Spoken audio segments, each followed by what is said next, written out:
All right, let's dive into one of the most incredible, lightning-fast processes happening inside your body every single second, the journey of a nerve impulse. We're going to follow a single signal all the way from a simple thought to a physical action. I mean, really stop and think about it for a second.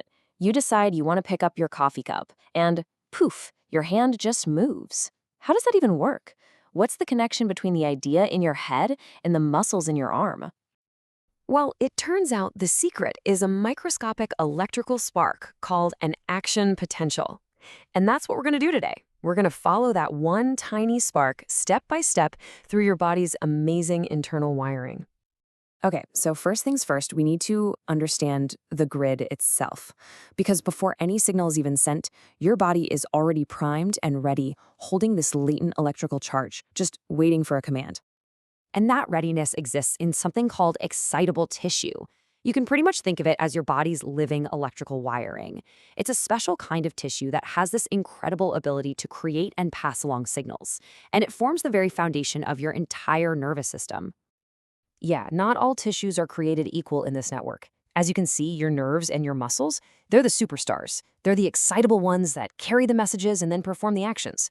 Other tissues, like the stuff that holds you together, they've got important jobs for sure, but they're not part of this high-speed communication grid. So, how does this special tissue get its charge in the first place? Well, it all comes down to this really careful balancing act, a tale of two tiny electrically charged particles, also known as ions. Okay, so here's the deal. Your nerve cells are kind of like tiny bouncers at a club, and they're constantly working to pump sodium ions out and pull potassium ions in. This creates a very specific imbalance, a whole lot of sodium just waiting outside the cell and a ton of potassium all crowded inside. That difference, that tension, that's the potential energy that's going to become our electrical spark. And the result of all that work, that imbalance, is this magic number, negative 70 millivolts. That's the resting membrane potential. Seriously, think of your nerve cell as a tiny, fully charged battery, just sitting there at negative 70 millivolts, waiting for the go-ahead to unleash its power. So we've got our charged battery. Now let's see what happens when it actually fires. Because when a stimulus finally arrives, it doesn't just create a little fizzle. Oh no, it triggers a dramatic all-or-nothing chain reaction. This is the action potential, and it happens in an absolute flash. Think of that like a wave. First, a stimulus hits, and bam, sodium gates fly open. All those positively charged sodium ions rush into the cell, flipping its charge from negative to positive. That's the peak of the wave. Then, just as fast, those gates slam shut, and potassium gates open, letting positive potassium ions rush out to bring the charge back down. After a tiny little dip, the cell resets.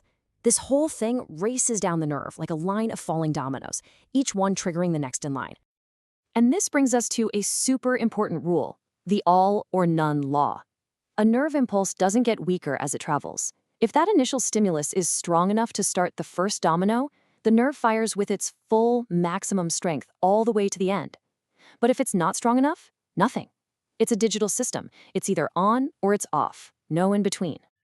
Now, this signal has two types of highways it can take. The express lane is for nerves wrapped in this fatty coating called myelin.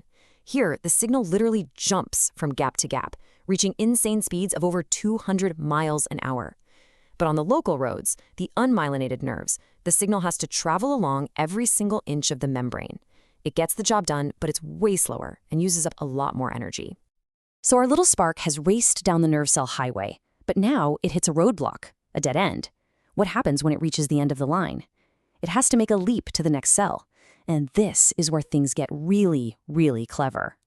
This connection point, this tiny microscopic gap, is called a synapse. And it's a huge deal because the electrical signal can't just, zap across the gap on its own. It needs a little help to cross. So how does it pull off this incredible leap? Well, think of the gap like a river that the signal can't swim across. When our electrical spark arrives at the riverbank, it triggers the release of these little chemical messengers called neurotransmitters. These guys act like a ferry, carrying the signal across the gap to the other side. And once they dock with the receptors on the next cell, they trigger a brand new electrical spark to continue the journey. It's this brilliant conversion from an electrical signal to a chemical one, and right back to electrical again. All right, we've done it. We've followed the spark from nerve to nerve. Now for the grand finale, turning that electrical message into actual physical movement. How does the signal tell a muscle to, contract? See, inside every single muscle fiber, you've got these two key proteins, kind of like interlocking ropes. They're called actin and myosin. When the nerve signal arrives, it unleashes a flood of calcium. This calcium acts like a key, unlocking the system and allowing the myosin heads to grab onto the actin filaments. Then, using energy, they pull, sliding the filaments past each other. Just imagine thousands of tiny hands all pulling on a rope at once. That collective pulling action is what shortens the muscle and creates a contraction. It's a beautiful conversion of electrical energy into real mechanical force. And get this, not all muscle contractions are the same. A single nerve controls a whole group of muscle fibers, and we call that a motor unit. And you've got different types. Your fast motor units are the sprinters. They give you quick, powerful bursts, but they get tired out pretty easily. Then you have your slow motor units, the marathoners. They're built for endurance, providing steady force for long, long periods. Your brain is smart. It recruits the right team for whatever job you're doing.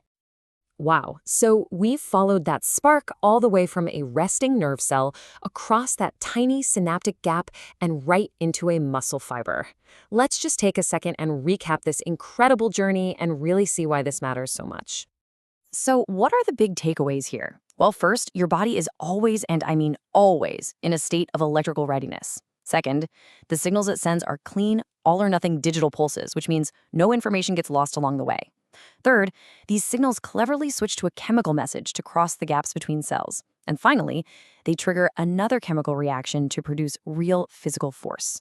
It's just an incredibly elegant and efficient system. And that brings me to one last thing, to just let it sink in. Everything we just talked about, the ion exchange, the action potential, the synaptic jump, the muscle contraction, all of that happens for a single tiny muscle twitch.